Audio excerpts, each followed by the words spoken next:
Hello students. So in the last class we have discussed about the previous very shorts, that is 2 marks questions. Now we will discuss the remaining questions of evolution, organic evolution. Chapter 7. So mention the names of any 4 connecting links that you have studied. Okay, so 4 connecting links గురించి discuss చేయమని చెప్తున్నారు.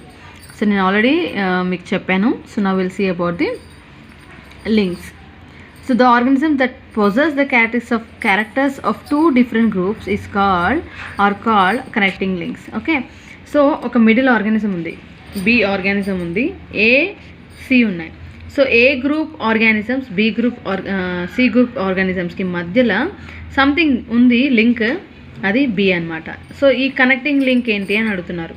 So ఏకి సికి మధ్యలో connecting link ఏంటి అని అడుగుతున్నారు. So A group of organisms and C group of ఆర్గానిజమ్స్కి కనెక్టింగ్ లింక్ ఏంటి అని అడుగుతున్నారు. ఫర్ ఎగ్జాంపుల్ యాంఫిబియన్స్ అంటే ఉభయచరులు, అంటే నేలపైన అలాగే వాటర్లో ఉంటాయి, అంటే frog example. Okay, and fishes amphibians. Okay, so వీటికి మధ్యలో కనెక్టింగ్ లింక్ ఏంటి అలా అనమాట. సో నెక్స్ట్ యాంఫిబియన్స్కి రెప్టైల్స్కి, అలాగే రెప్టైల్స్కి బర్డ్స్కి, అలాగే బర్డ్స్కి మ్యామల్స్కి, అలా అనమాట. So reptiles and birds. So now will see. So the first one is eusthenopteron between the fishes and amphibians. So ఫిషెస్కి యాంఫిబియన్స్కి మధ్యలో కనెక్టింగ్ లింక్ ఏంటి? యూస్థెనోప్టెరాన్. సో ఫిషెస్ నుంచి యాంఫిబియన్స్ ఏర్పడ్డాయి అనడానికి ఈ ఆర్గానిజం ఎగ్జాంపుల్ అనమాట. సో ఇది కనెక్టింగ్ లింక్ అనమాట ఫిషెస్కి అండ్ యాంఫిబియన్స్కి మధ్యలో. Next seymouria is a connecting link between amphibians and reptiles. Amphibians అంటే ఏంటి? ఉభయచరులు, నేలపైన అలాగే వాటర్లో ఉండేటువంటి జీవులు. రెప్టైల్స్ అంటే ఏంటి? నేలపైన ప్రాకేటువంటి జీవులు. సో స్నేక్స్, అలా క్రొకడైల్స్, ఇవన్నీ వస్తాయి.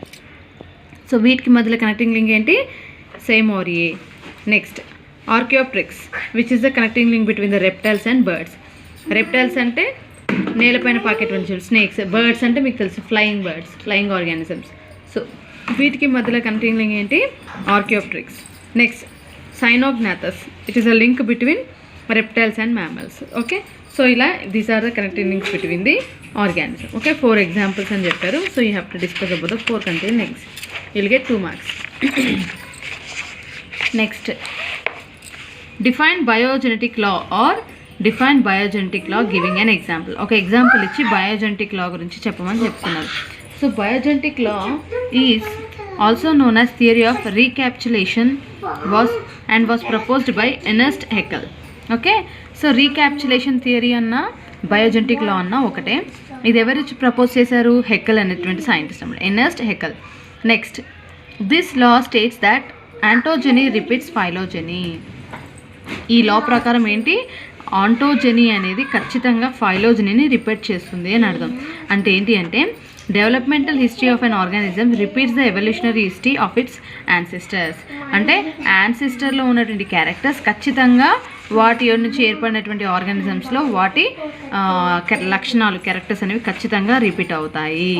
ఓకే, అంటే ఇప్పుడు మన తాత ముత్తాతల్లో ఒక క్యారెక్టర్ ఉందనుకోండి, నెక్స్ట్ వంశంలో వచ్చేటువంటి పిల్లలు కావచ్చు, వాళ్ళలో ఖచ్చితంగా యాన్సిస్టర్స్ యొక్క క్యారెక్టర్స్ ఏదో ఒకటి ఉంటుందన్నమాట.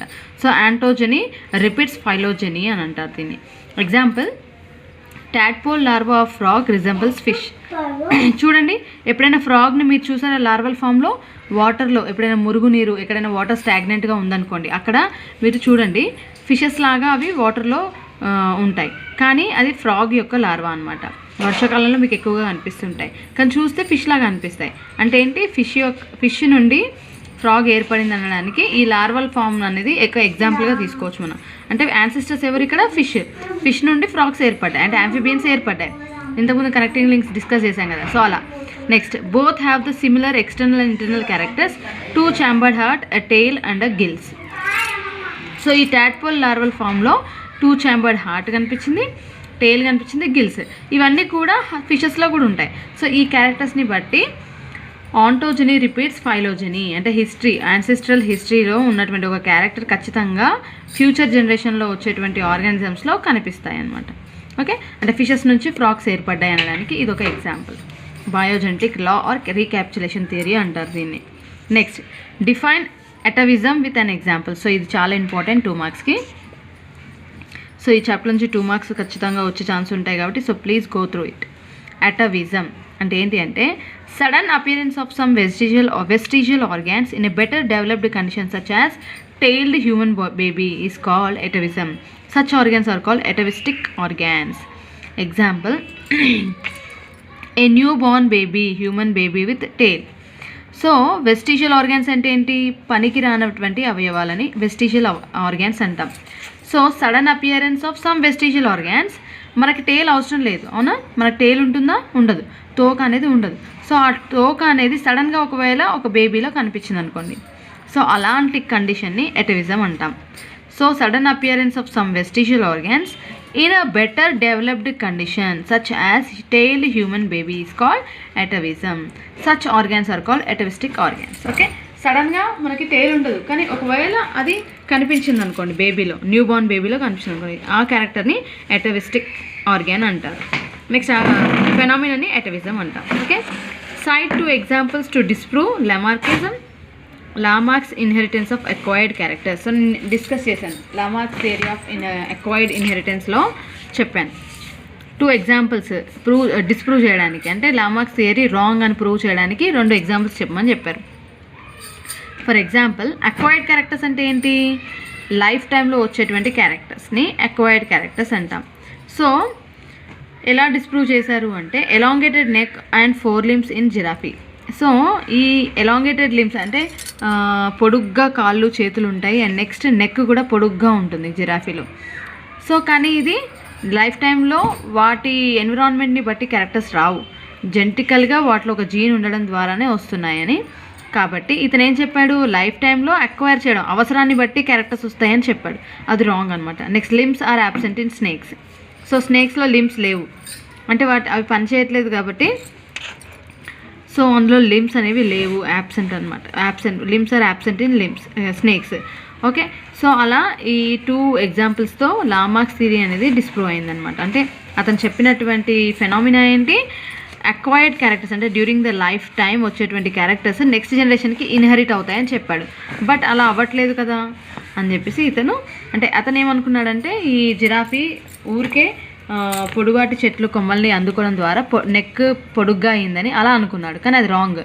దాంట్లో జీన్స్ అనేవి ఉంటాయి బాడీలో, జెనెటిక్ మేకప్ ద్వారానే ఒక క్యారెక్టర్ అనేది రావడం జరుగుతుందని చెప్పడం జరిగింది. తర్వాత next, who influenced Darwin most in formulating the idea of natural selection. So natural సెలెక్షన్లో నేచర్ అనేది ఒక ఆర్గానిజం బ్రతకాలన్నా చనిపోవాలన్నా నేచర్ సెలెక్ట్ చేసుకుంటుందని చెప్పాను. సో అది అలా సెలెక్ట్ చేసుకోవడం అనేది డార్విన్ని ఎవరు ఇన్ఫ్లుయెన్స్ చేశారు, ఆ ఐడియాకి ఎవరు ఇన్ఫ్లుయెన్స్ చేశారు అని చెప్తున్నారు. So Charles Darwin was influenced by 3 publications. So 3 scientist చెప్పినటువంటి మాటల ద్వారా అతను ఇన్ఫ్లుయెన్స్ అయ్యారు. ఏంటి అంటే and essay on the principles of population, Thomas Malthus. So Thomas Malthus ఏం చెప్పాడు, పాపులేషన్ పైన కొన్ని ప్రిన్సిపల్స్ గురించి ఆయన రాశాడనమాట అతని బుక్లో. Next, AR Wallace on the tendency of varieties to depart from original type. So ముందున్నటువంటి ఆర్గానిజమ్స్ డిఫరెంట్ ఆర్గానిజమ్స్ వాటిలో కూడా రావడం జరుగుతుంది, అదే సంథింగ్ ఏదో చేంజ్ అనేది జరుగుతుంది, వెరైటీస్ అనేవి రావడం జరుగుతుంది. సో ఈ వెరైటీస్ ఎలా వస్తున్నాయని అతను చాలా డీప్గా అబ్జర్వ్ చేయడం స్టార్ట్ చేశాడు. And next, principles of geology, sir Charles Lyell. So principles of geology, so sir Charles Lyell ఇతను ఏం చెప్పాడు, అతని పాయింట్ ఆఫ్ వ్యూలో కొన్ని ప్రిన్సిపల్స్ చెప్పడం జరిగిందనమాట. సో ఈ ముగ్గురు చెప్పినటువంటి పబ్లికేషన్స్ని చదివిన తర్వాత అతను ఇన్ఫ్లుయెన్స్ అయ్యి న్యాచురల్ సెలెక్షన్ అనేటువంటి ఒక కాన్సెప్ట్ని డిస్క్రైబ్ చేయడం జరిగిందనమాట. What is common between Darwinism and Lamarckism? So evolution of new species and nature are common factors for both Darwin and Lamarck. So new species అనేవి ఖచ్చితంగా ఏర్పడ్డాయి. నేచర్లో న్యూ స్పీషీస్, కొత్త స్పీషీస్ అనేవి జాతులు ఏర్పడడం జరిగిందనమాట. ఈ ఇద్దరిలో కూడా అదే చెప్పారు. కాకపోతే డార్విన్ ఏం చెప్పాడు, ఆ న్యూ స్పీషీస్ ఏర్పడడానికి మ్యూటేషన్స్, వేరియేషన్స్ కారణం అని చెప్పాడు. కానీ లామార్క్ ఏం చెప్పాడు, నేచర్లో జరిగేటువంటి చేంజెస్ ద్వారా అవి ఇన్హెరిట్ అవుతున్నాయని చెప్పాడు. సో అదొకటే డిఫరెన్స్. బట్ ఇద్దరు కూడా న్యూ స్పీషీస్ రావడం గురించి డిస్కస్ చేశారనమాట. Okay, so that what is meant by genetic load, given example. So what is common between Darwinism and Lamarckism? So evolution of new species గురించి ఇద్దరు డిస్కస్ చేశారు కాబట్టి అదే common point. Next, what is meant by genetic load? Give an example. Genetic load అంటే ఏంటి అంటే, so ఏదైనా ఒక డేంజరస్ జీన్ ఒక పాపులేషన్లో ఉందనుకోండి, దాన్ని జెనెటిక్ లోడ్ అంటారు. So this is very important for 2 marks. 2 మార్క్స్లో చాలా ఇంపార్టెంట్. సో ఏదైనా ఒక డెలిటేరియస్ జీన్ అంటే డేంజరస్ జీన్ ఒక పాపులేషన్లో ఉందనుకోండి, దాన్ని జెనెటిక్ లోడ్ అంటేనే బరువు. సో సంథింగ్ డేంజరస్ అనమాట. సో అలాంటి జీన్ ఉన్నట్లయితే దాన్ని జెనెటిక్ లోడ్ అంటారు. Example, gene for sickle cell anaemia అంటే బ్లడ్ సెల్ షేప్ మారిపోతుంది ఇక్కడ.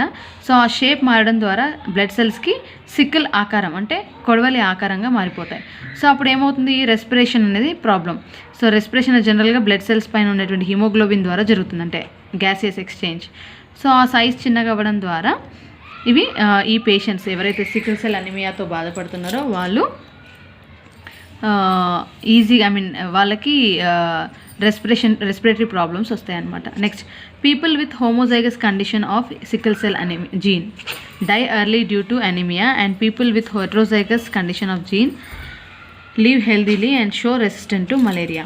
ఎవరైతే హోమోజైగస్ కండిషన్ హెచ్బిఎస్ ఉందో వాళ్ళు అనీమియాతో బాధపడతారు, అంటే బ్లడ్ తక్కువ అవ్వడం ద్వారా చనిపోతారు.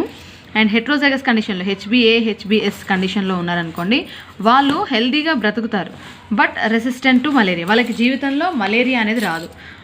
ఓకే, అనీమియాతో బాధపడతారు బట్ ఇక్కడ హెట్రోజైగస్ కండిషన్ కాబట్టి వీళ్ళకి అనీమియా ఉండదు బట్ వాళ్ళకి మలేరియా అనేది రాదనమాట. So this disadvantageous gene is carried in a heterozygous condition is called genetic load. So heterozygous కండిషన్లో కూడా ఈ జీన్ క్యారీ అవుతుంది కాబట్టి దీన్ని జెనెటిక్ లోడ్ అని పిలుస్తారు అనమాట. Okay, next, distinguish between allopatric and sympatric speciation. Speciation అంటే ఏంటి? కొత్త స్పీషీస్ ఏర్పడేటువంటి పద్ధతిని స్పీసియేషన్ అంటారు.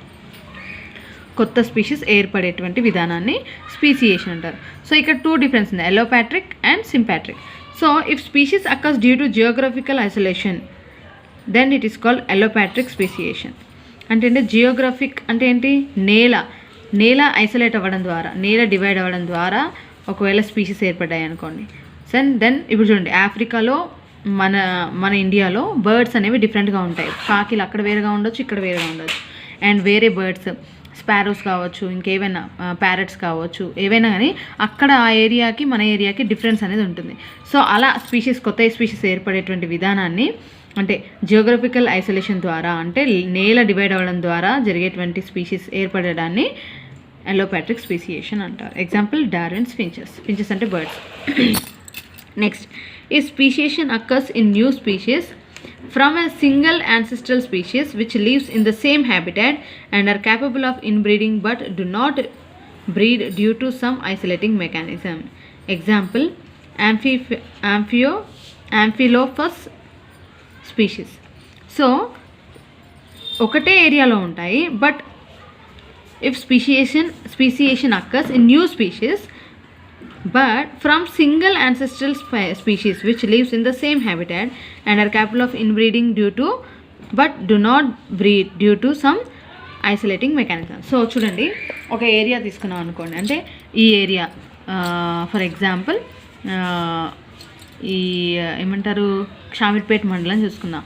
ఇక్కడ కొన్ని బర్డ్స్ ఉన్నాయి, కానీ ఆ బర్డ్స్ అన్నీ కూడా వాటిలో అవే బ్రీడింగ్ జరుపుకోలేవు అనుకోండి, ఏదో కారణం ద్వారా బ్రీడింగ్ జరుపుకోవాలి. అప్పుడు ఏమవుతుంది, కొత్త స్పీషీస్ ఏర్పడే అవకాశం ఉంది. వేరే స్పీషీస్తో అవి బ్రీడింగ్ జరుపుకున్నాయి అనుకోండి, కొత్త స్పీషీస్ ఏర్పడే అవకాశం ఉంది.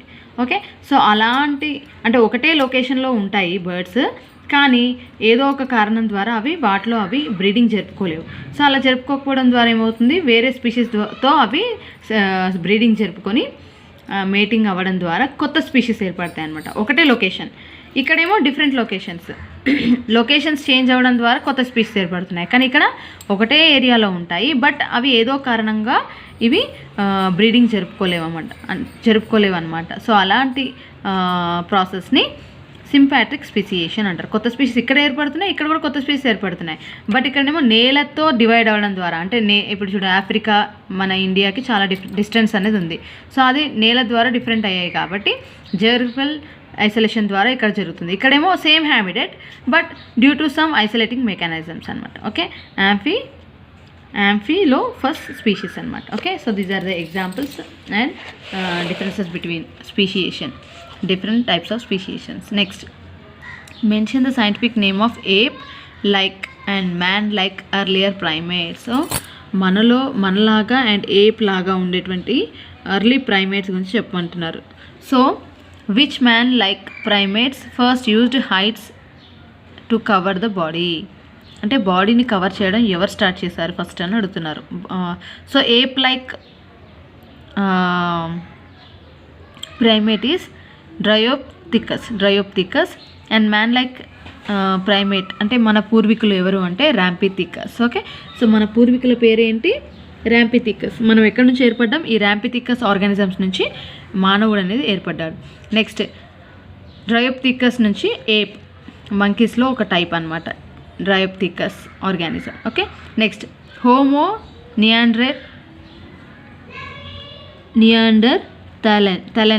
నియాండర్థాలెన్సిస్ అనేటువంటి organism was the first person to use hides to cover their body. Okay, so బాడీని కవర్ చేసుకోవడం స్టార్ట్ చేసింది ఫస్ట్లో ఎవరు?